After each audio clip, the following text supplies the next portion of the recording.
来关心台中丰原葫芦墩公园，将会有一场水上的体验活动。主办单位准备的时阵，无细日去卡到水闸门开关，水位向降价一米高。3个工作人员甲6只轻艇是拢冲去到水尾，加在落尾手，大家是拢平安无代志。 消防人员伫咧水面来来回回一里巡，台中市欢迎葫芦墩促进会2日庆祝葫芦墩开船300年，伫丰原葫芦墩公园内面的两边溪办坐船体验活动。沿5世纪8点外伫咧船的时阵，敢若是锁啊无把好，船浮到水闸门头前，系统感应到就开水门放水，水位规个降来。问那个工作人员，他说因为今天水位就是本来想说可不可以下水，然后正常是可以的啊，但是他说是因为水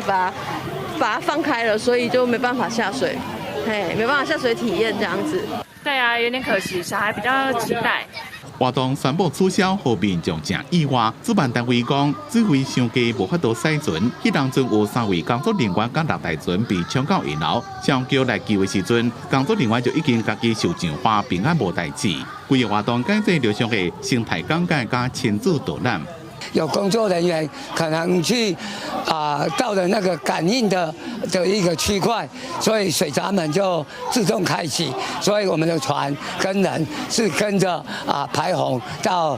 这个下游。水域活动为台中市繁荣葫芦墩促进会举办，未依申请时使用要求办理活动，后续将依水利法追究其责任，尔后并将要求申请单位 严格遵守申请范围，避免误触警戒。台中市政府讲，主办单位台中市欢迎葫芦墩促进会无严格遵守因申请水域范围的使用，去卡到水门感应系统，将会依照水利法追究因的责任。记者综合报道。